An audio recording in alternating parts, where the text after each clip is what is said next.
Hello students, मैं जुगल Maheshwari welcome करता हूं अपने इस यूट्यूब प्लेटफॉर्म पर। देखो, 12th का वन शॉट रिवीजन स्टार्ट कर रहा हूं। चैप्टर 1 से लेकर चैप्टर अपना जो प्रोबेबिलिटी लास्ट है ना, कंप्लीट वन शॉट रिवीजन करेंगे अपन। ठीक है, हर चीज को ध्यान से देखना। इन सभी चैप्टर्स को अगर तुम वन शॉट देख लेते हो और प्रैक्टिस करते हो, अभी भी चांस है तुम्हारे 100 में 100 आ सकते हैं, अभी भी, है ना। पूरे नंबर आ जाएंगे अगर तुम सब देखते हो ढंग से और प्रैक्टिस कर लोगे तो। क्योंकि अभी भी दिन हाथ में है। 23 मार्च को अपना पेपर है, 23। और अपने हाथ में देख लो, आज का दिन है, आज क्या तारीख होगी, 18।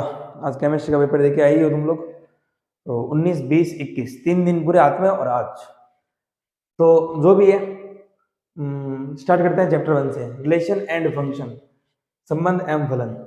बिना टाइम वेस्ट किए सीधा पॉइंट पर आते हैं। क्वेश्चन बन सकता है इसमें रिलेशन से, संबंध क्या होता है। तो सबसे पहले टॉपिक पढ़ा रहा हूँ, टाइप्स ऑफ रिलेशन, संबंधों के प्रकार। ठीक है, इसमें पहला है एम्प्टी रिलेशन, रिक्त समुच्चय कहते हैं। दूसरा है यूनिवर्सल रिलेशन, जिसको हिंदी में कहते हैं सार्वत्रिक समुच्चय। ये एम्प्टी रिलेशन होता क्या है, देखो मेरी बात सुनो।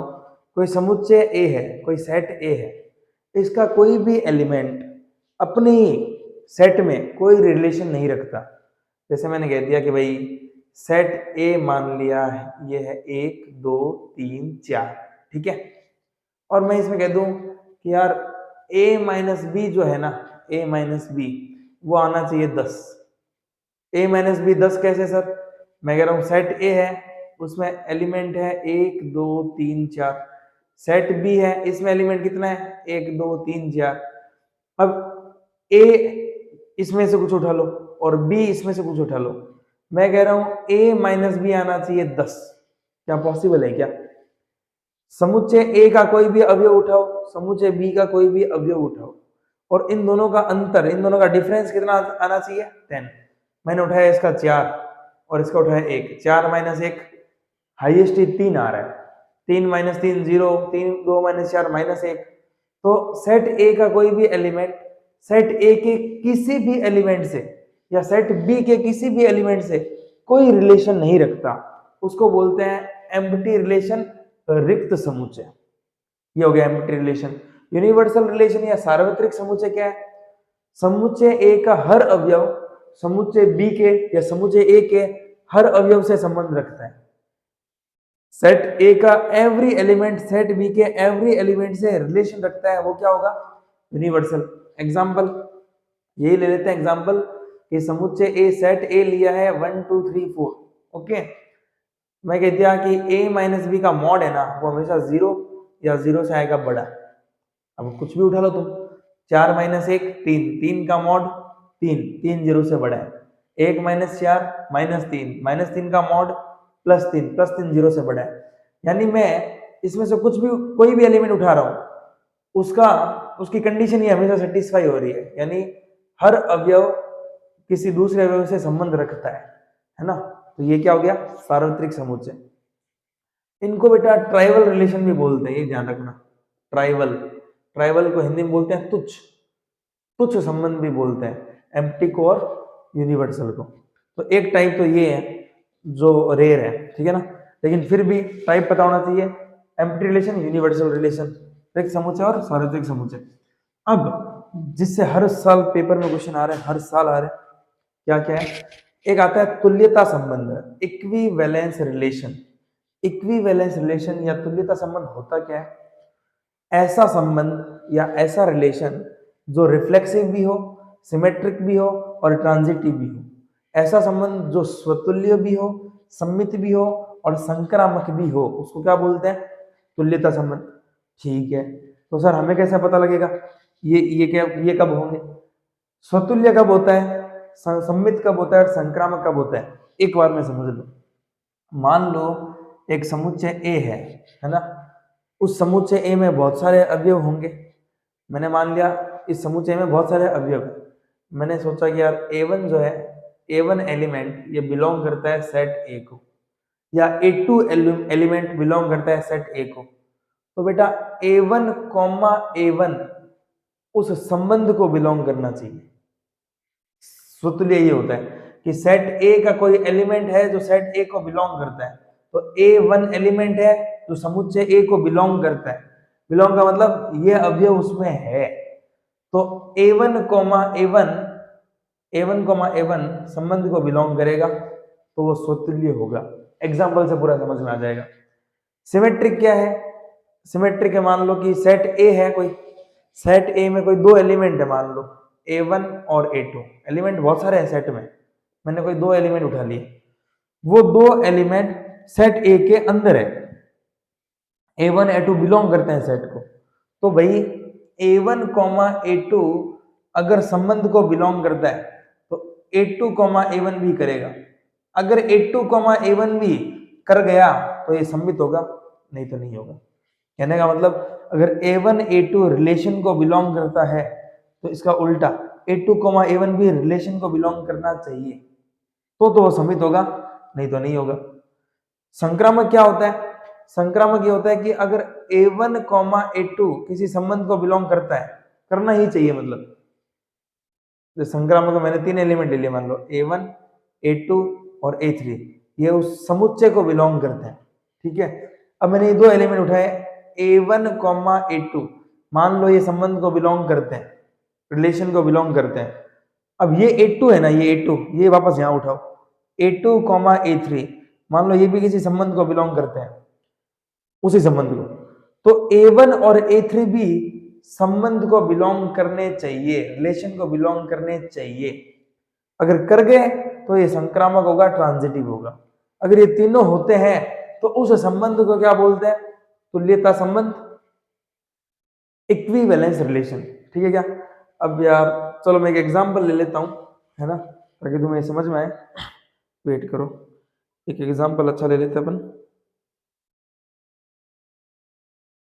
हाँ, मान लो मैंने ये तुम्हारा लास्ट जो मान लो क्वेश्चन नंबर 15 है बुक का, है ना, बुक के ही कर लो, जिस टाइप के पेपर में क्वेश्चन आ रहे हैं वैसे ही कर लेते हैं।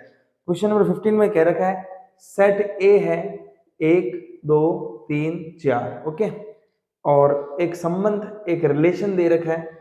क्या दे रखा है? 1 2 2 2 1 1 4 4 1 3 3 3 1 3 3 3 3 3 और 3 2। ठीक है, ये संबंध दे रखा है। अब बताना है अपन को भाई ये सम्मित है कि स्वतुल्य है कि संक्रामक है, रिफ्लेक्सिव है कि सिमेट्रिक है कि ट्रांजिटिव है। ध्यान से देखते रहना, कल के पेपर में ये क्वेश्चन आने वाला है। ये कर लोगे, मान के चलो चैप्टर 1 से नंबर पूरे आ जाएंगे तुम्हारे, मतलब क्वेश्चन दिखते ही तुम्हें पेपर में एक संबंध का दिखेगा, फिक्स है ये, ध्यान से देखना। तो ये समुच्चय ए है 1 2 3 4 और ये संबंध ये दे रखे हैं। अब हमें पता लगाना है ये संबंध है ना, ये संबंध, ये इस संबंध की बात कर रहे हैं, ये संबंध स्वतुल्य है, रिफ्लेक्सिव है कि नहीं है। ठीक है भाई, रिफ्लेक्स के लिए होता क्या है? समुच्चय ए में जितने भी अवयव है उसमें से अगर मैं कोई भी अवयव उठाऊं तो वो अवयव कॉमा वही अवयव संबंध को बिलोंग करना चाहिए। ठीक है, मैं समुच्चय ए से मान लो एक उठा रहा हूं, तो एक बोर्ड में कैसे करना है, ऐसे लिख देना भाई, स्वतुल्य के लिए चेक कर रहे हैं फॉर रिफ्लेक्सिव, स्वतुल्य रिफ्लेक्सिव के लिए चेक कर रहे हैं। क्या चेक कर रहे हैं? मान लो मैंने समुच्चय ए का ये एलिमेंट उठाया, ये अवयव उठाया, ये कौन है? एक उठाया, तो बेटा 1 संबंध को बिलोंग करना चाहिए। क्या 1 रिलेशन को बिलोंग करता है? हाँ। 2 उठाया तो 2 भी किसको बिलोंग करना चाहिए? रिलेशन को बिलोंग करना चाहिए। देखो 2 बिलोंग्स टू आर। 3 उठाया, 3 भी किसको बिलोंग करना चाहिए? रिलेशन को। 4 उठाया, 4 भी किसको बिलोंग करना चाहिए? रिलेशन को। तो मैंने 1 उठाया, 2 उठाया, 3 उठाया, 4 उठाया, बेटा 4 एलिमेंट, इसलिए 4 ही उठाए। बहुत सारे एलिमेंट उठे तो बहुत सारे एलिमेंट चेक करने पड़ते हैं। तो मैंने 3 उठाया, क्या 3 आर को बिलोंग करता है? ये रहा 3 करता है। मैंने 2 उठाया, 2 आर को बिलोंग करता है? हाँ करता है। तो समुच्चय ए में जितने भी अवयव हैं, सेट ए में जितने भी एलिमेंट हैं, उसमें कोई सा भी एलिमेंट उठाऊं तो वो कॉमा वही एलिमेंट संबंध को बिलोंग करना चाहिए। कर गया तो स्वतुल्य होगा, रिफ्लेक्सिव होगा। सर मान लो ये 4 नहीं करता तो बाकी 3 कर रहे हैं, तो बेटा फिर स्वतुल्य नहीं है, फिर रिफ्लेक्सिव रिलेशन नहीं है। रिफ्लेक्सिव के लिए तुम्हें सारे एलिमेंट उठाने और वो कॉमा वही एलिमेंट उस संबंध को, उस आर को बिलोंग करना चाहिए, तो बेटा ये होगा रिफ्लेक्सिव स्वतुल्य होगा, नहीं तो नहीं होगा। ठीक है, सिमेट्रिक के लिए क्या है, जो भी मैं पेयर उठाऊं उसका उल्टा उसी संबंध को बिलोंग करना चाहिए। ठीक है, मैंने उठाया भाई 1,2 सिमेट्रिक के लिए, सिमेट्रिक के लिए सममित के लिए मैंने क्या उठाया 1,2, उठाएंगे वही जो संबंध को बिलोंग करता है। मैंने इस संबंध में मैंने 1 और 2 उठा लिया, 1,2 क्या r को बिलोंग करता है, हाँ करता है, तो इसका उल्टा भी करना चाहिए। 1,2 का उल्टा करो 2,1, ये करना चाहिए। अगर ये कर गया तो सम्मित होगा, ये नहीं किया तो सिमेट्रिक नहीं होगा। देखो 2,1 है क्या, नहीं है ही नहीं, इसका मतलब ये सिमेट्रिक रिलेशन नहीं है। स्वतुल्य सम्मित। अब बचा संक्रामक, जिसको बोलते हैं ट्रांजिटिव। ट्रांजिटिव में क्या कहते हैं, ट्रांजिटिव कहता है कि आप कोई 2 एलिमेंट उठाओ, उसका पेयर संबंध को बिलोंग करना चाहिए, फिर ये A2 यहां रखा और नया एलिमेंट A3 लो, ये भी संबंध को बिलोंग करना चाहिए, करना ही चाहिए। अब अगर A1 और A3 कर गया उस रिलेशन को बिलोंग, तो ये ट्रांजिटिव होगा, नहीं तो नहीं होगा। चलो उठाओ कुछ भी, 1,2 लिया, 1,2 R को बिलोंग करना चाहिए, हाँ कर रहा है। अब 2 से स्टार्ट होने वाला कोई भी ले लो, ये 2 यहां रखा, 2 से स्टार्ट होने वाला कोई भी ले लो, यही रहा, 2,2 बिलोंग्स टू R, करना ही चाहिए। अब अगर 1,2 कर गया, ये अगर 1,2 कर गया तो ये होगा ट्रांजिटिव। कर गया क्या, हाँ 1,2 कर गया, पर 1 से पता नहीं लग सकता, कोई हो सकता है कोई सेट ना करे, है ना। तो दूसरा देखते हैं, दूसरा लिया अपन ने, मान लो 3,3 ले लिया, मान लो 3,3 R को बिलोंग करता है, हाँ जी करता है। अब 3 से स्टार्ट होने वाला कोई और लो, 3 से स्टार्ट होने वाला ये रहा 3,2, क्या ये R को बिलोंग करता है, हाँ करता है, तो 3,2 भी करना चाहिए, वापस वही आ गया। तो हाँ भाई 3,2 करता ही है, यानी ये जो संबंध है, ये जो संबंध है ये स्वतुल्य है, सम्मित नहीं है बट संक्रामक है। अब कोई पूछ ले क्या ये संबंध तुल्यता संबंध है, नहीं, ये रिलेशन इक्विवेलेंस रिलेशन नहीं है। ऐसा रिलेशन, ऐसा संबंध जो स्वतुल्य भी हो, सम्मित भी हो, संक्रामक भी हो, वही होता है इक्विवेलेंस रिलेशन। तो नेट मेन पॉइंट की बात क्या है, समुच्चय ए का कोई भी अवयव उठाया, वो अवयव वही अवयव R को बिलोंग करना चाहिए तो स्वतुल्य होगा। कोई 2 एलिमेंट उठाए समुच्चय ए से, ठीक है, वो R को बिलोंग करने ही चाहिए, करने ही चाहिए। अब इसका उल्टा R को बिलोंग कर गया, R संबंध में है ये, तो ये सम्मित होगा, नहीं तो नहीं होगा।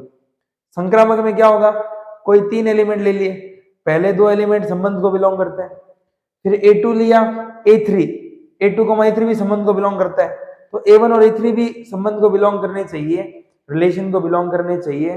अगर कर गए तो ट्रांजिटिव होंगे, संक्रामक होंगे, नहीं तो नहीं होंगे। ये चैप्टर फर्स्ट 1.1 में इससे ही क्वेश्चन बनेगा। ठीक है, एक क्वेश्चन और कर लेते हैं। ठीक है, एक क्वेश्चन तुम्हारा एग्जाम्पल का है, क्या है कि एग्जाम्पल में क्वेश्चन तुम्हारे कि यार L जो है, L सभी रेखाओं का समुच्चय है, L is the set of all lines. ठीक है, उसके बाद ये कह रहा है एक संबंध है, एक संबंध क्या है कि L1, L2 इस प्रकार है, L1, L2 इस प्रकार है कि L1 लाइन जो है वो लंबवत है L2 के, परपेंडिकुलर है L2 के। तो बताओ ये कौन सा रिलेशन है, तो मेरी बात सुनो, L1 L2 के परपेंडिकुलर ये कह रहा है, तो L है set of all line, set of all line, सभी रेखाओं का समुच्चय कौन है, L। तो सभी रेखाओं में से मैंने कोई भी रेखा उठा ली, स्वतुल्य के लिए क्या करते हैं, स्वतुल्य के लिए मैंने जो भी रेखा उठाई है, मान लो मैंने L1 रेखा उठाई है, तो L1, L1 संबंध को बिलोंग करना चाहिए, सही है। अब L1, L2 का मतलब क्या है कि लाइन 1 लाइन 2 के लंबवत है, तो परपेंडिकुलर है, तो L1, L1 का मतलब क्या होगा कि लाइन L1 के परपेंडिकुलर है। क्या कोई लाइन खुद के परपेंडिकुलर हो सकती है क्या, नहीं हो सकती, यानी ये स्वतुल्य तो नहीं है। सम्मित, सम्मित के लिए क्या करना है कि भाई मैंने 2 लाइन उठा ली L1 और L2 और लिख दिया बिलोंग्स टू R, इसका मतलब L1 L2 R को बिलोंग करता है। इसका मतलब यह है कि L1 परपेंडिकुलर है L2 के, अब इसका उल्टा भी करना चाहिए, संमित में यही पढ़ा था। तो L2, L1 R को बिलोंग करना चाहिए। अब देखो भाई, अपन यहां पर कह दिया कि L1 L2 के लंबवत है, L1 लंबवत है किसके, L2 के। तो क्या L2 भी L1 के लंबवत होगी, L2 भी L1 के लंबवत होगी? हाँ होगी, यानी ये सममित है, L2 परपेंडिकुलर टू L1। अब ट्रांजिटिव संक्रामक के लिए क्या करते हैं, मैंने पहले दो लाइन ली, L1 और L2 ये बिलोंग्स टू R। इसका क्या मतलब है, इसका मतलब है कि L1 लंबवत है L2 के, ठीक है, L1 is perpendicular to L2। फिर मैंने L2 ले ली और कोई तीसरी लाइन L3 ले ली, बिलोंग्स टू R कर दिया। इसका मतलब क्या है कि L2 भी लंबवत है L3 के, ये तो है ही है।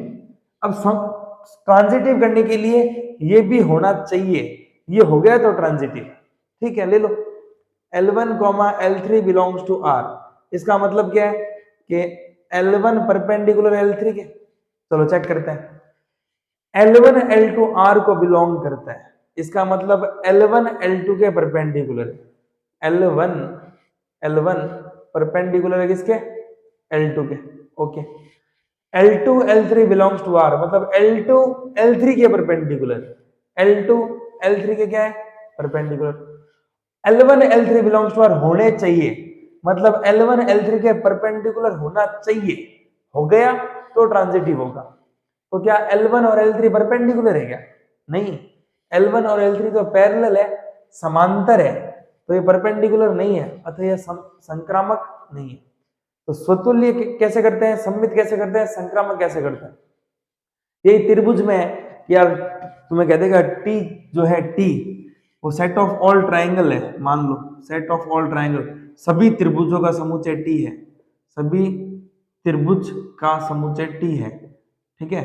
और एक संबंध दे देगा, एग्जाम्पल में सवाल है, एक संबंध दे देगा R कि T1, T2 का मतलब है कि T1 T2 के सर्वांगसम है। T1, T2 का मतलब है कि T1 T2 के कॉन्ग्रेंट है। कॉन्ग्रेंट का मतलब जिसकी सारी भुजाएं बराबर हो और सारे एंगल्स इक्वल हो, जिसकी सारी साइड्स इक्वल हो और सारे कोण इक्वल हो, वो क्या होगा, सर्वांगसम, ठीक है। तो स्वतुल्य के लिए क्या करते हैं, स्वतुल्य के लिए वही बात, मैंने सभी ट्राइंगल के सेट से एक ट्राइंगल उठाया, तो वो ट्राइंगल वही ट्राइंगल R को बिलोंग करना चाहिए। अच्छा, T1, T2 का मतलब है T1 T2 के कॉन्ग्रेंट है, जैसे यहाँ पर L1, L2 का मतलब क्या था कि L1 L2 के लंबवत है, वो रिलेशन दे दिया इसने। तो रिलेशन पर तुम्हें गौर करना है, रिलेशन क्या है, T1, T2 का मतलब है T1 T2 के सर्वांगसम। तो T1, T1 का मतलब क्या होगा कि भाई T1 T1 के सर्वांगसम, यहां पर मैं लिख दूं T2, T3, तो T1 T2 का मतलब है पहला वाला ट्राइंगल दूसरे वाले ट्राइंगल के कॉन्ग्रेंट है।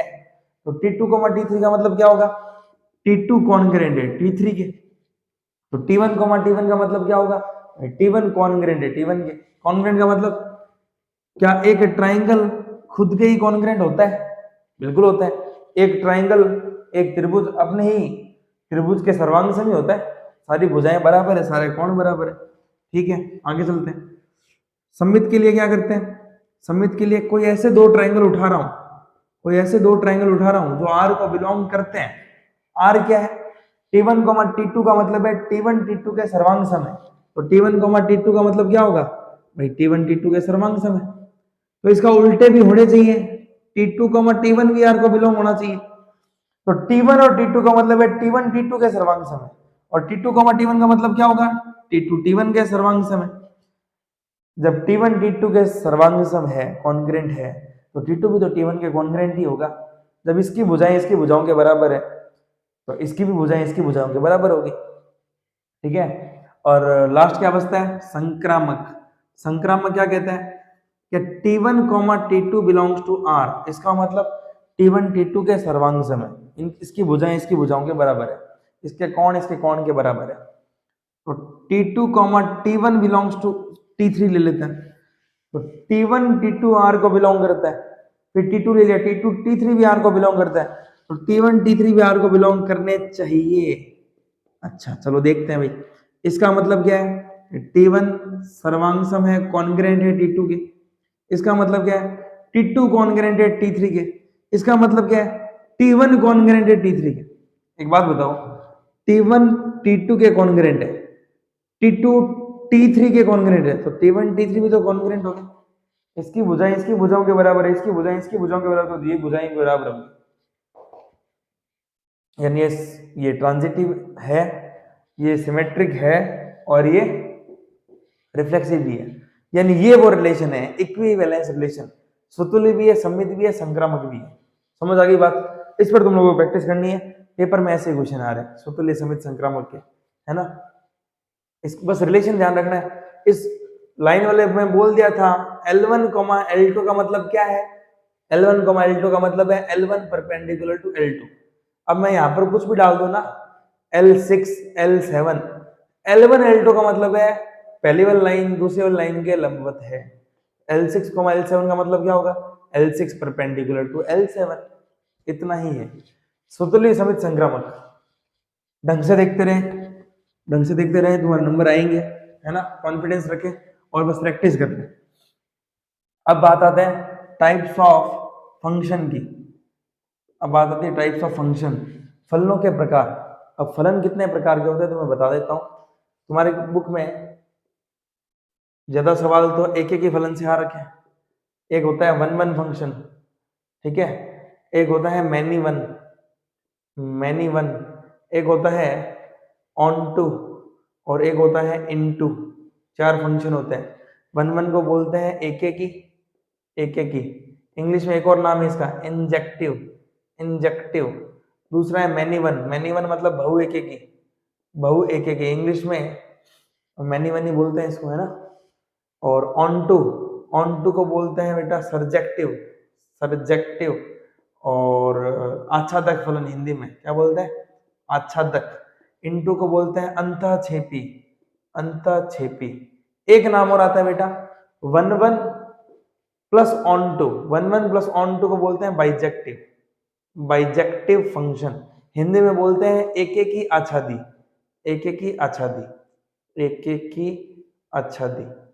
क्वेश्चन हमेशा आ जाता है कि बताइए वन वन फंक्शन है कि नहीं है, बताइए एक एक फलन है कि नहीं है, ये आ जाता है ना। और कभी कभी ऑन टू आ जाता है। क्वेश्चन वेरी इजी आता है, एक दो एग्जांपल से समझ लेंगे, एक बार में क्लियर होगा।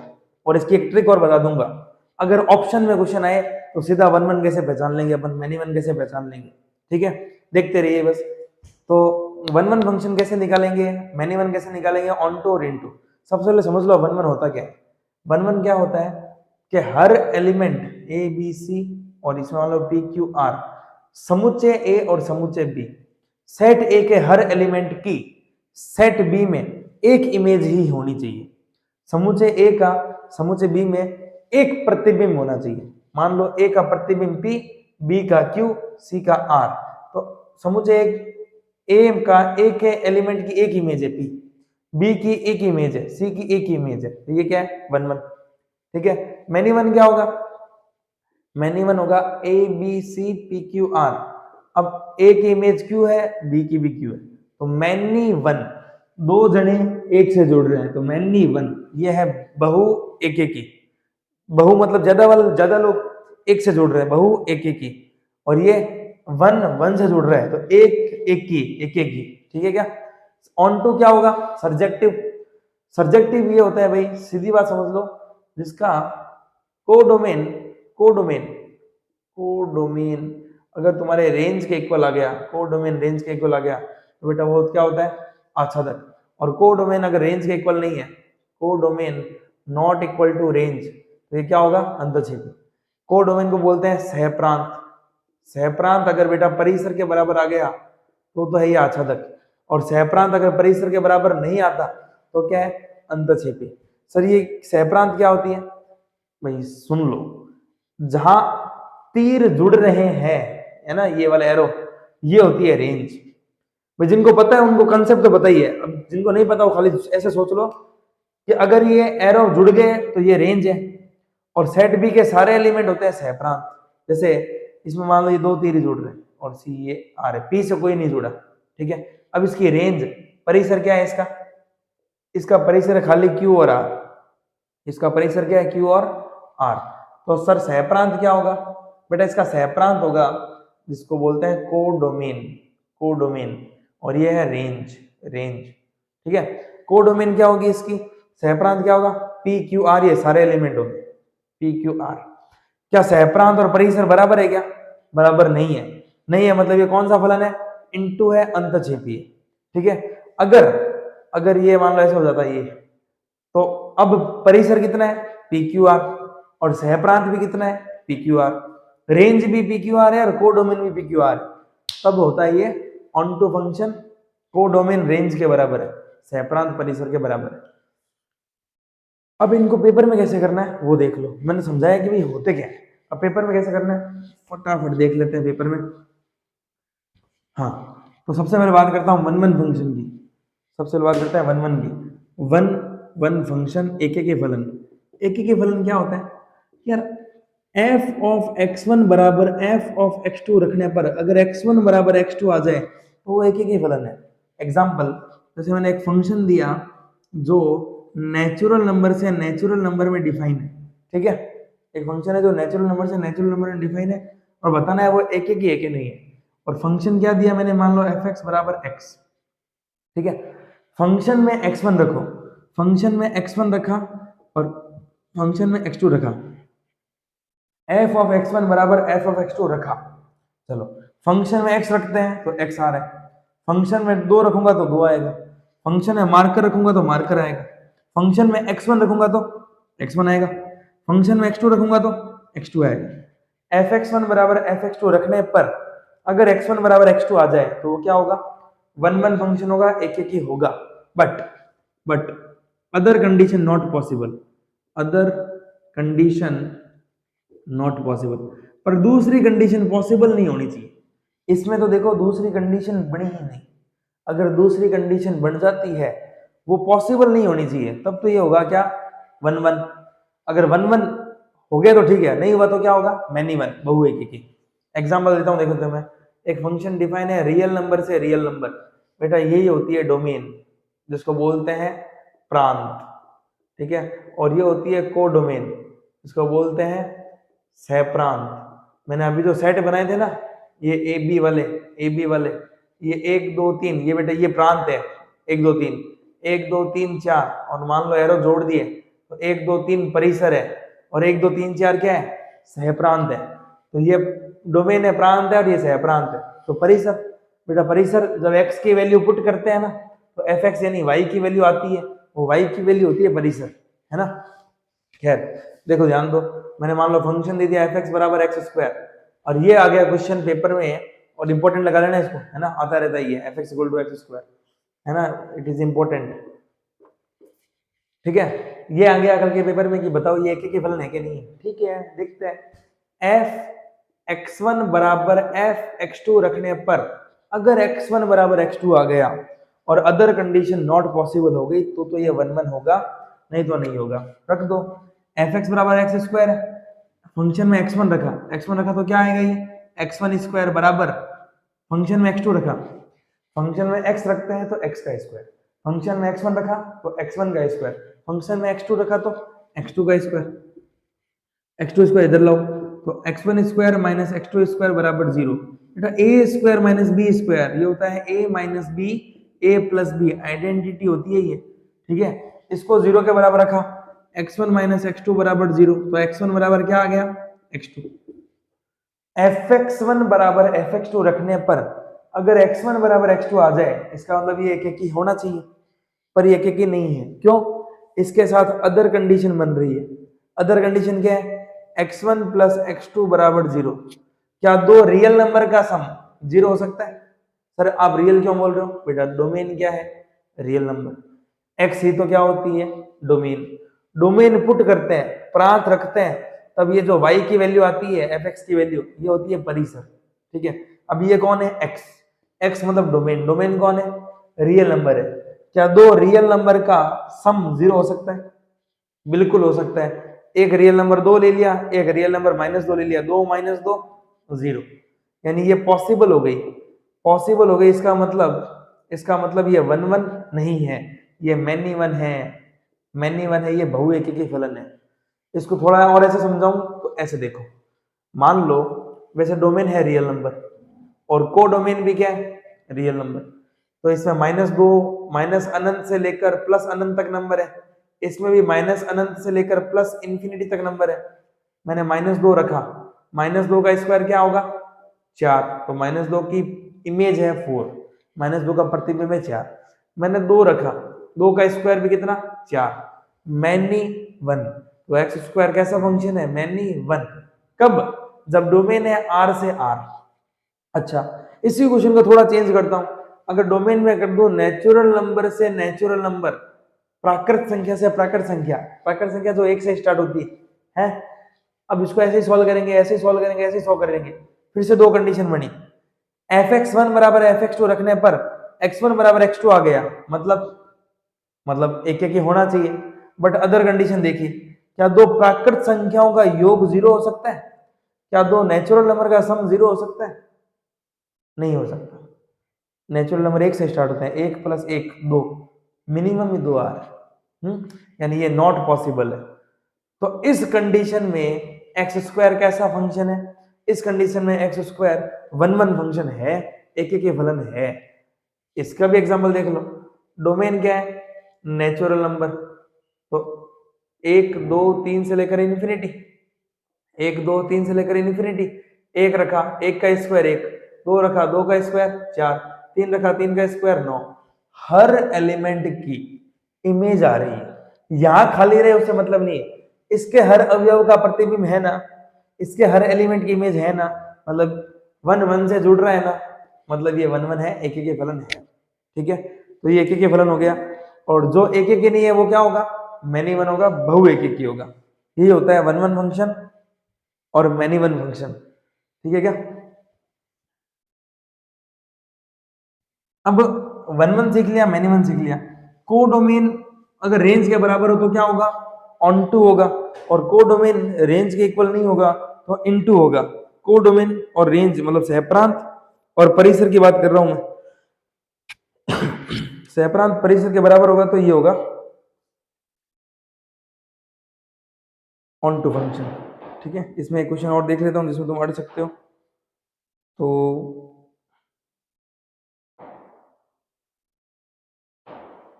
जैसे एग्जांपल 14 तुम्हारे बुक का दे रखा है कि एक फंक्शन डिफाइन है 1 2 3 से 1 2 3, 1 2 3 से 1 2 3। तो मैंने अभी सिखाया था तुम्हें, ये क्या होती है प्रांत डोमेन, ये क्या होता है सह प्रांत कोडोमेन। ठीक है, और एग्जांपल 14 में क्या कह रहा है, show that a 1 1 function must be onto. अब ये 1 1 है, इसका मतलब समझ रहे हो क्या, 1 1 इसका मतलब 1 2 3 1 2 3। अगर ये 1 1 है तो 1 2 3 एक ही फलन है। इसकी प्रांत सॉरी इसका सहप्रांत कितना है 1 2 3, मतलब कोड डोमेन है 1 2 3, और इसकी रेंज परिसर भी क्या है 1 2 3। तो सहप्रांत परिसर के बराबर है, इसका मतलब भी क्या है ऑन टू है। ठीक है, इसमें एक क्वेश्चन और देखते हैं जो फंसा सकता है तुम्हें पेपर में, देख लेते हैं।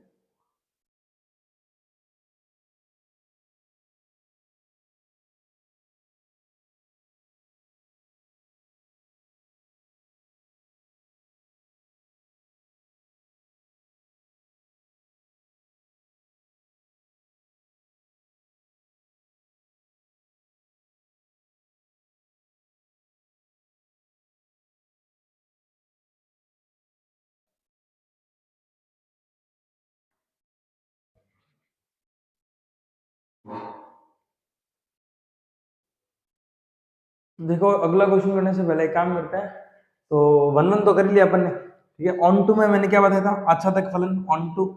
आच्छादक फलन क्या होता है, आच्छादक फलन एक तो इसमें ये बताया है कि कोडोमेन किसके इक्वल होती है अपने रेंज के, सहप्रांत किसके बराबर होता है सहप्रांत बराबर होता है परिसर के। ठीक है, या ऑन टू की मेन डेफिनेशन क्या है कि सेट बी के समुच्चय भी है ना सेट बी, इसके हर एलिमेंट का की प्री इमेज होनी चाहिए, पूर्व प्रतिबिंब होना चाहिए। तो मान लो ए बी सी डी, वैसे P Q R S T है ना, कम से कम एक पूर्व प्रतिबिंब तो होना ही चाहिए, कम से कम एक, ज्यादा हुए चलेगा। तो जैसे ये ए बी ये जुड़ा हुआ है मान लो, ठीक है, और ये भी हो गया। तो P का पूरा प्रतिबिंब है A, Q की प्री इमेज है B, R की प्री इमेज है C। तो हर एलिमेंट की कम से कम एक प्री इमेज होनी चाहिए, इसकी दो प्री इमेज है, कोई दिक्कत नहीं है ना।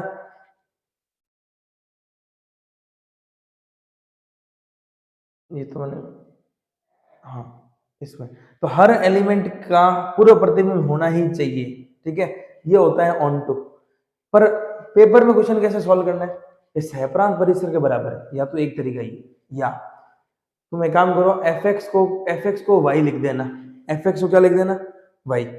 फिर एक्स की वैल्यू वाई की टर्म्स में निकाल लेना, एक्स की वैल्यू वाई की टर्म में निकाल लो, एक्स की वैल्यू किस में निकाल लो, वाई की टर्म में। और वाई की ऐसी वैल्यू जिसके लिए एक्स डिफाइन हो, वाई के ऐसे मान जिसके लिए एक्स परिभाषित हो, वो वाई के मान ही रेंज होते हैं, परिसर होते हैं। देखो मैं तुम्हें समझाता हूं, एफ एक्स वाई कोई फंक्शन दे रखा है, एफ एक्स बराबर मान लो ऐसे 3x दे दिया मान लो, ठीक है। तो एफ एक्स को लिख दो वाई, एफ एक्स को क्या लिख दो, वाई। अब एक्स का मान निकाल लो वाई के पदों में, एक्स का मान निकालो वाई के पदों में, निकाल लिया। अब वाई के ऐसे मान जिसके लिए एक्स परिभाषित हो, ठीक है, वो मान निकाल लो। वाई के वो मान ही परिसर होते हैं, रेंज होती है। एफ एक्स को वाई लिखा, एक्स को वाई की टर्म्स में निकाल लिया, वाई की जो वैल्यू है वही होती है रेंज जिसके लिए एक्स डिफाइन होता है, ठीक है। कैसे कैसे कर रहे हैं सर, देखो मान लो एफ डिफाइन है आर से आर में, और एफ एक्स कह दिया 3x, ये चेक करो ये 1 1 है और ऑन टू है, चेक करो ये एक एक ही है और अच्छा जी, ठीक। 1 1 के लिए तो fx1 बराबर fx2 रखने पर x1 बराबर x2 आना चाहिए। फंक्शन में x रखा तो 3x, फंक्शन में x1 रखा तो 3x1, फंक्शन में x2 रखा तो 3x2, 3 से 3 गया, x1 equal to x2, fx1 equal to fx2 रखने पर ये आ गया, इसका मतलब एक एक ही है 1 1। अच्छा के लिए दो तरीके, एक तो को डोमेन रेंज के बराबर आनी चाहिए, ठीक है। आर से आर में डिफाइन है, मतलब रियल नंबर है प्रांत, और ये आर क्या है, सह प्रांत, ये डोमेन है, ये को डोमेन। इस पर फंक्शन कौन है, फंक्शन है 3x, 3x, ठीक है। मान लो मैंने x बराबर 1 रखा तो 3 1 जा 3 मिलेगा। मान लो मैंने -1 रखा तो इधर कहीं -3 भी है, रियल नंबर माइनस इन्फाइनाइट से प्लस इन्फाइनाइट -3 भी है, तो -1 में -3 मिलेगा, मतलब कुछ रखने पर कुछ मिल रहा है। तो सेट बी के हर एलिमेंट की प्री इमेज है, सेट बी के सारे अवयवों का पूरा प्रतिबिंब है। या तो ऐसे सोच लो, या मुझे कुछ ना कुछ मिल रहा है, कुछ रखने पर कुछ मिल रहा है, रियल नंबर रखूंगा तो रियल नंबर मिल रहा है, मतलब सहप्रांत रियल नंबर है, और पुट कर रहा हूं एक्स की वैल्यू कुछ भी पुट करूं वाई मुझे मिल रहा है। मैंने 1 पुट किया 3 मिला, मैंने 1/3 पुट किया, 1/3 भी तो रियल नंबर है, 1/3 इंटू 3 क्या मिलेगा मुझे, 1 मिलेगा। मैंने एक्स पुट किया 1/3 तो वाई मिलेगा मुझे 3 इंटू 1/3 यानी कि 1। मतलब मैं इसमें रियल नंबर रखता हूं, इनपुट रियल नंबर देता हूं, तो आउटपुट भी क्या है, रियल नंबर, तो वो आउटपुट ही तो रेंज होता है। तो ये जो जुड़ रहे हैं, ये तीर जिसे जुड़ रहे हैं, ये परिसर है, परिसर है रियल नंबर। सहप्रांत भी क्या है, रियल नंबर। परिसर अगर सहप्रांत के बराबर है तो ये आच्छादक है, एक ही तरीका, ठीक है। सहप्रांत परिसर के बराबर कर दिया, नो डाउट तुम कर सकते हो, पर अगर कभी ना हो तो एक तरीका लास्ट है, एफ एक्स को लिखो वाई की टर्म में, तो लिखते हैं एफ एक्स को लिखा वाई, तो वाई बराबर आ गया 3x। अब x को y के टर्म में निकाल लो, तो x क्या आएगा, y/3 आ गया। अब यहां पर y के ऐसे मान सोचो जिसके लिए x परिभाषित हो, तो x है कौन, डोमेन, और डोमेन क्या है इसकी, रियल नंबर, वास्तविक संख्या। तो मैं y कुछ भी रखूं, x तो वास्तविक आना है। मैंने y रखा 1 तो x आया 1/3 वास्तविक है। मैंने y रखा -1, x आया -1/3 वास्तविक है। तो यहाँ पर y क्या है, बिलोंग्स टू r, यानी y के ये मानी क्या होते हैं, परिसर, रेंज। तो रेंज क्या आ गई, रियल नंबर, और सहप्रांत भी क्या है, रियल नंबर। जब भी परिसर सहप्रांत के बराबर होगा फलन क्या होगा, आच्छादक होगा। अब समझ में आई परिसर सहप्रांत। अब मैं कुछ एग्जाम्पल करा देता हूं तुम लोगों को बुक के, एक दो एग्जाम्पल और कर लेते हैं फिर देखते हैं। फिर तो मोटा मोटी खत्म ही है चैप्टर। एफ एक्स 2x का करा दिया है, ये 1 1 करा दिया, एक्स स्क्वायर भी करा दिया, ठीक है। तो इतना ही है 1 1 और 1 2 में, है ना। एक बुक का क्वेश्चन है जो बच्चों को थोड़ा हार्ड लगता है, ये देख लो। एफ एन इक्वल टू दे रखा है n+1/2, n+1/2, और यहाँ पर दे रखा है n/2, ठीक है। ये कह रहा है जब n ऑड है तो ये वैल्यू है, और जब n इवन है तो ये वैल्यू है, ठीक है क्या। जब वह ये ऑड है और ये इवन है तो 2 3 वैल्यू दे रखी है फंक्शन की। तो एक काम करो, मैंने मान लिया n बराबर 1, एक ऑड की इवन है। भाई जब n विषम है तो फलन का मान ये है, जब n सम है तो फलन का मान ये है। मैंने n बराबर 1 पुट किया इसमें, तो f ऑफ 1 क्या आएगा, 1+1/2, 1+1/2, 2/2 यानी कि 1। समझे नहीं, मैंने n लिया 1, एक क्या है, ऑड विषम। जब n का मान विषम है तो फलन का मान ये है, तो 1 कहाँ रखूं, इसमें ही तो रखूंगा। तो 1 + 1 2, 2/2 1। अब मैंने लिया n बराबर 2, इवन लिया, तो 2 रखा, f ऑफ 2 वो आया 2/2, यानी ये भी 1। तो f ऑफ x1 बराबर f ऑफ x2 रखने पर f ऑफ x1 कितना है, 1, f ऑफ x2 कितना है, 1। तो f1 और f2 बराबर है, तो f(x1) बराबर f(x2) है कि नहीं है, दोनों एक है। तो f(x1) बराबर f(x2) रखने पर क्या x1 और x2 इक्वल है क्या, नहीं, अतः यह एक एक ही नहीं है, ये 1 1 नहीं है, क्योंकि f(x1) बराबर f(x2) है, बट x1 x2 के इक्वल नहीं है। This is not 1 1 function. तो 1 1 और ऑन टू दोनों हो जाएगा, तो 1 1 ऑन टू हो जाएगा। कोडोमेन रेंज के बराबर, बस सहप्रांत परिसर के बराबर कैसे भी लिया ना, अगर आ जाता है तो ये क्या होगा, आच्छादक होगा। और ज्यादातर हो सके तो मैपिंग डायग्राम से लाना, तुम्हें पता चल जाएगा कि अगर कोडोमेन रेंज के बराबर है तो आच्छादक है, ऑन टू है नहीं तो नहीं, ठीक है क्या। तो 1.1 1.2 में तो इतना ही है भाई, रिलेशन पूरा पढ़ा दिया, फंक्शन पूरा पढ़ा दिया।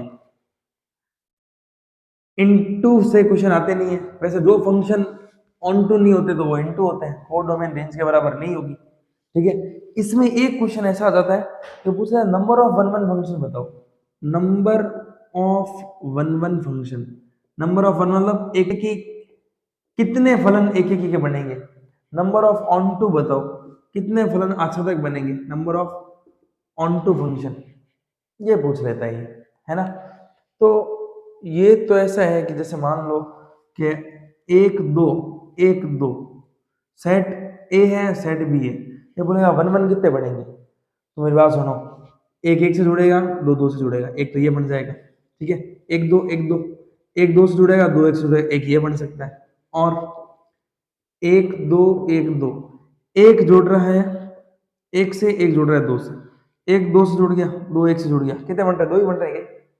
ये 1 1 से जुड़ जाए, 2 2 से जुड़ जाए, एक तो ये तरीका, 1 2 से जुड़ जाए, 2 1 से जुड़ जाए, 1 1 इतने ही बनेंगे, 2। तो इसको निकालने का एक फॉर्मूला दे देता हूं तुम लोगों को। सेट बी में जितने एलिमेंट है और सेट ए में जितने एलिमेंट है, मान लो सेट बी में n एलिमेंट है, ठीक है, और सेट ए में मान लो r एलिमेंट है, तो नंबर ऑफ 1 1 फंक्शन होता है npr, क्रमचय npr, ये होता है फैक्टोरियल n बटा n माइनस r। इसमें कितने एलिमेंट है, 2, इसमें भी कितने हैं, 2, तो इसका आंसर होगा 2p2, तो फैक्टोरियल 2 और 2 - 2 0, और फैक्टोरियल 0 होता है 1, यानी आंसर आ गया फैक्टोरियल 2, 2 × 1 2, इसमें 1 1 फंक्शन बनेंगे 2। जैसे कोई कहते हैं भाई 1 2 3 1 2 3, जब एलिमेंट बराबर है तो पूछ ले 1 1 कितने बनेंगे, तो कितने एलिमेंट है, 3, फैक्टोरियल 3 आएगा, 3 × 2 6 1 1 फंक्शन बनेंगे, 6 एक एक बनेंगे। पर मान लो यहाँ में 4 दे देता, फिर क्या करते, 4p3, 4p3, समझ गए क्या। अब 2p2 किया तो फैक्टोरियल 2 आया, 3p3 करूंगा तो फैक्टोरियल 3 आएगा। अब एलिमेंट चेंज हो जाएंगे तो ये करना पड़ेगा तुम्हें, number of 1 1 function. Number of onto कैसे बनेंगे, ऑन टू मतलब आच्छादक, आच्छादक में ऐसे मान लो कि इसमें मान लो 2 एलिमेंट है और इसमें भी 2 है, तो 2 की पावर 2, मतलब अच्छा तक होता है सेट बी के एलिमेंट की पावर सेट ए के एलिमेंट। तो सेट बी के एलिमेंट कितने हैं? 2। और सेट ए के एलिमेंट कितने हैं? 2। 4 बनेंगे अच्छा तक। अच्छा तक होता क्या है? कोडोमेन रेंज के बराबर होनी चाहिए, है ना, सहप्रांत परिसर के बराबर होना ही चाहिए। 2 की पावर 2, 4 बनने चाहिए इसमें। सहप्रांत परिसर के बराबर करते हैं 1 2 1 2 1 2, मैनी 1। सहप्रांत परिसर के बराबर नहीं है, ये हो गया 1 2, 1 2 ही बनेंगे अच्छा लगता है। चलो एक मिनट रुको, देखो एक एक का तो एक का ये one one one one function तो सही है। वन वन फंक्शन का फॉर्मूला क्या होगा कि सेट बी में जितने एलिमेंट है n, उसमें क्रमचय करना है, परमुटेशन करना है सेट ए में एलिमेंट का, npr। ऑन टू फंक्शन में ऐसा होगा कि सेट बी की पावर सेट ए में से 2 घटा देना तुम, है ना। तो देखो सेट बी में कितने एलिमेंट है? 2। और सेट ए में कितने एलिमेंट है? 2। तो 2 की पावर 2 माइनस 2 कर देना, 4 माइनस 2 2। आरबीएससी में आएगा तो इतना ही आएगा, number of onto function बता दो या नंबर ऑफ वन वन, ये आ सकता है ना, वन वन फंक्शन कितने हैं। तो अगर एलिमेंट सेम है, इसमें 3 इसमें 3, तो सीधा कर दिया फैक्टोरियल 3, सीधा आंसर 6। ठीक है क्या? तो रिलेशन एंड फंक्शन तो हो गया खत्म। अब इसमें तुम्हारे एक चीज और आ सकती है, गॉफ और फॉग, है ना। तो डायरेक्ट उस पर चलते हैं कि भाई गॉफ एक्स पूछ ले तो क्या निकालना है, फॉग एक्स पूछ ले तो क्या निकालना है, जिसका नाम है कंपोजिट फंक्शन। ठीक है, कंपोजिट फंक्शन यानी एक फंक्शन के अंदर एक दूसरा फंक्शन डाल दिया। मान लो एक फंक्शन है एफ, ठीक है क्या, एक फंक्शन है एफ, इस पर तुमने या कुछ एक्स एलिमेंट है, इस पर एक फंक्शन एफ अप्लाई किया तो ये हो गया एफ एक्स। और इस पर एक और फंक्शन जी अप्लाई किया तो ये हो गया जी ऑफ एफ एक्स। इतना ही, इतना ही। अब इसको बोलते हैं कि भाई जी ऑफ एफ एक्स यानी गॉफ एक्स। गॉफ एक्स का मतलब होता है जी ऑफ एफ एक्स, और फॉग एक्स का मतलब होता है एफ ऑफ जी एक्स। ठीक है क्या? गॉफ एक्स का मतलब g of f x, fog x मतलब f of g x. Question कर लेते हैं। एक फंक्शन है f x equal to sine x, ठीक है, एक फंक्शन है g x equal to x square, तो फॉग एक्स का मतलब क्या होगा? F of g x. Okay, function में एक्स है तो साइन एक्स, फंक्शन में 2 है साइन 2, फंक्शन में 45 साइन 45, फंक्शन में मार्कर साइन मार्कर, फंक्शन में कौन है? फॉग एक्स का मतलब क्या है? ओ हटाओ और ब्रैकेट लगा दो। फॉग एक्स का मतलब ये ओ हटाया और जी एक्स, ब्रैकेट पर जी एक्स लग गया। गॉफ एक्स का मतलब क्या होगा? ये ओ हटाओ और जी ऑफ एफ एक्स, ऐसे कुछ भी आ सकता है पेपर में, हॉग एक्स आ जाएगा मान लो हॉग एक्स। तो ओ हटाओ और ब्रैकेट लगाओ, खेल खत्म, है ना। ये आ जाएगा फॉफ एक्स, फॉफ एक्स का मतलब ओ हटाओ और ब्रैकेट लगाओ एफ ऑफ एफ एक्स, इतना ही करना पड़ेगा। तो मुझे फॉग एक्स निकालना, तो ओ हटाया और ब्रैकेट लगाया f of g x. Function में एक्स है तो साइन एक्स, फंक्शन में जी एक्स है तो साइन जी एक्स, एक्स की जगह जी एक्स, और जी एक्स की वैल्यू क्या है? X square, sine of x square, this is fog x. Gof x क्या है? Gof x g of f x, g of f x, o हटाया ब्रैकेट लगाया ओ की जगह, तो g of f x. G में एक्स है, x का स्क्वायर, जी में कुछ भी है, कुछ भी का स्क्वायर, जी में एफ एक्स है तो एफ एक्स का होल स्क्वायर, और एफ एक्स कौन है बेटा? साइन एक्स, तो साइन स्क्वायर एक्स हो गया। ये है गॉफ एक्स और फॉग एक्स। ठीक है क्या? अब गॉफ और फॉग में तो इजी इजी क्वेश्चन है, जैसे तुम्हारी बुक में तो बहुत इजी क्वेश्चन है गॉफ और फॉग के। तो जैसे जैसे तुम्हारे बुक में क्वेश्चन है कि एक फंक्शन डिफाइन है 2 3 4 5 2 3 4 5 से 2 3 4 5 से 3 4 5 9 3 4 5 9, ठीक है, ये फंक्शन डिफाइन है। ठीक है, एफ ऑफ 2 किसके इक्वल है? 3 के। एफ ऑफ 3 किसके इक्वल है? 4 के। एफ ऑफ 2, एफ ऑफ 4 और एफ ऑफ 5 ये दोनों बराबर है 5 के। G3 और G4 दोनों इक्वल है, G3 और G4 ये इक्वल है किसके? मान लो 7 के। गॉफ फोर, गॉफ फोर मतलब जी ऑफ, पूछ लिया इसने क्वेश्चन में कि आप फाइंड करो गॉफ की वैल्यू, गॉफ फोर बताओ। गॉफ फोर, गॉफ फोर का मतलब क्या, जी में एफ फोर है, जी में एफ फोर है, और एफ फोर कितना है, फाइव, तो जी ऑफ फाइव है, और जी फाइव की भी इसने वैल्यू दे रखी है, जी फाइव दे रखा है 11, तो जी फाइव कितना आ गया 11। या अपन कर लेते हैं कि गॉफ थ्री बताते हैं अपन, गॉफ थ्री, गॉफ थ्री का मतलब क्या हो गया, g of f three, g of f three, f three कितना है 4, तो जी ऑफ 4, और जी फोर, जी फोर कितना है 7। फंक्शन से क्वेश्चन आ सकता है, ठीक है, नहीं तो फॉग एक्स और गॉफ एक्स पूछ लेगा वो, भाई फॉग और गॉफ बता दो। एक टॉपिक और है, इन्वर्टिबल फंक्शन, है ना, इन्वर्टिबल फंक्शन,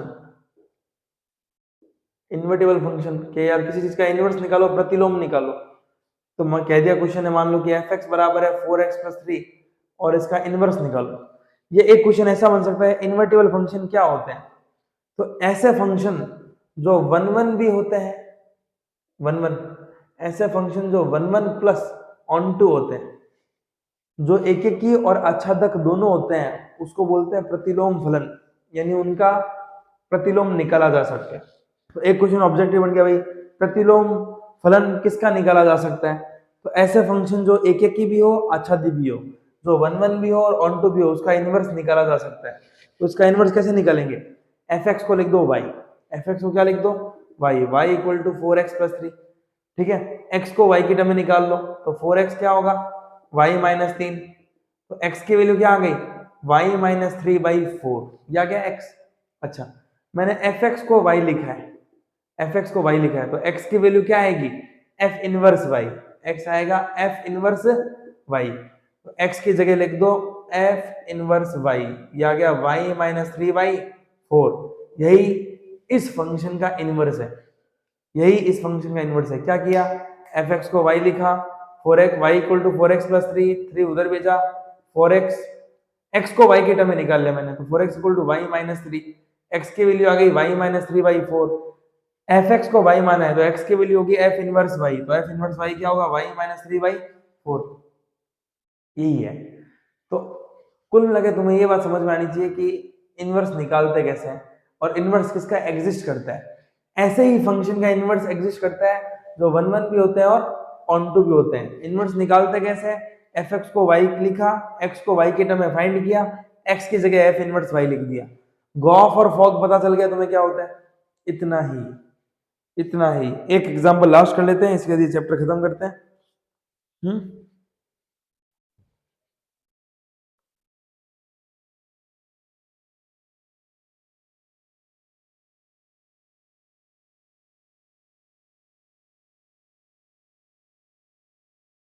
एक एग्जांपल देखो, ये इनवर्स का कर लेते हैं कि एक फंक्शन एस दे रखा है, एस दे रखा है 1 2 3, ओके, एस दे रखा है 1 2 3, और कह दिया कि एफ इनवर्स निकालो, तो एफ क्या है 1 1 2 2 3 3, ठीक है, और एफ दे दिया वो 1 2 2 1 3 1, और एफ क्या दे दिया 1 3 1 3 3 2 और 2 1, 1 3 3 2 और 2 1, ये दे दिया तुम लोगों को। अब इसने कह दिया कि इसका इनवर्स निकालो, मेरी बात सुनो, इनवर्स उसी का ही निकाला जा सकता है जो 1 1 भी हो और ऑन टू भी हो, ठीक है क्या। अब फंक्शन ये क्या है, 1 1 1 दे रखा है, 2 2 दे रखा है, 3 3 दे रखा है, ये क्या दे रखा है 1 2 2 1 3 1, और इस सेट में बिलोंग करता है, ये एफ है। बताओ इसका इनवर्स क्या होगा, तो एफ के आगे वाले एलिमेंट है ना, ये किसी सेट के हैं, किस सेट के हैं, मान लो सेट ए के हैं 1 2 3, और जो पीछे वाले एलिमेंट है वो किसी और सेट के हैं, वो भी है 1 2 3, सही है क्या। तो प्रांत तो है 1 2 3, बेटा इसकी कोडोमेन, सॉरी, फंक्शन में x बराबर 1 रखा तो y का मान 1 आ रहा है, तो 1 रखा है फिर 1 आ रहा है, 2 रखने पर कितना आ रहा है 2, 3 रखने पे कितना आ रहा है 3, तो इसकी सहप्रांत है 1 2 3 और इसका परिसर भी है 1 2 3। इसकी कोडोमेन और रेंज इक्वल है। कोडोमेन क्या होती है, सारे एलिमेंट बी के 1 2 3। रेंज क्या होती है, जहां एरो जुड़ रहा है 1 2 3। कोडोमेन रेंज के इक्वल है, यानी ये ऑन टू है, और एक एक से जुड़ रहा है, मतलब ये 1 1 है, मतलब ये 1 1 भी है, ऑन टू भी है, ये एक एक भी है, आच्छादी भी है, यानी इसका इनवर्स एग्जिस्ट करता है। तो इसका इनवर्स क्या होगा, इसका उल्टा 1 1 का उल्टा 1 1 होगा, 2 2 का उल्टा 2 2 होगा, 3 3 का उल्टा 3 3 होगा। सही है क्या? चलो वापस करते हैं, इस फंक्शन की बात करते हैं। एक रखने पर 2 मिल रहा है, एक रखने पर मिल रहा है 2, 1 2 3, 1 2 3, एक रखने पर 2 मिल रहा है, 2 रखने पर 1 मिल रहा है, 2 रखने पर 1 मिल रहा है, 3 रखने पर भी 1 मिल रहा है। बेटा मैनी वन, ये एक एक ही नहीं है, जो एक एक ही नहीं है उसका इनवर्स नहीं निकाल सकते, इनवर्स एग्जिस्ट नहीं करता इसका। लास्ट 1 2 3, 1 2 3, x बराबर 1 रखा, y का मान 3, 1 रखने पर 3, 3 रखने पर 2, 3 रखने पर 2, और 2 रखने पर 1, 2 रखने पर 1। ओके, तो एक एक से जुड़ रहा है, ओके, यानी एक एक ही है, 1 1 है, और परिसर है 1 2 3, सहप्रांत भी 1 2 3, मतलब ये आच्छादक भी है, यानी इसका इनवर्स एग्जिस्ट करता है। तो इसका F इनवर्स क्या होगा, 3 1 2 3 और 1 2। ठीक है क्या? अगर इतनी चीजें सारी समझाई है, रिलेशन क्या होते हैं, universal, empty, universal, reflexive, symmetric, transitive और इक्विवेलेंस, और उस पर क्वेश्चन करा दी। Function 1 1 many one, onto, into, और उस पर क्वेश्चन करा दिए। गॉफ और फॉग पर करा दिए। इनवर्स कैसे निकालते हैं और इनवर्स कैसे निकालते हैं, इसमें और इसमें, ये दोनों करा दिए। इसके अलावा एक क्वेश्चन बाहर नहीं आएगा चैप्टर 1 से। चैप्टर 1 तो पूरे नंबर तुम्हें मिल चुके हैं अगर प्रैक्टिस करते हो तो, इतना ही। अब चैप्टर 2 करते हैं, इनवर्स ट्रिग्नोमेट्री फंक्शन।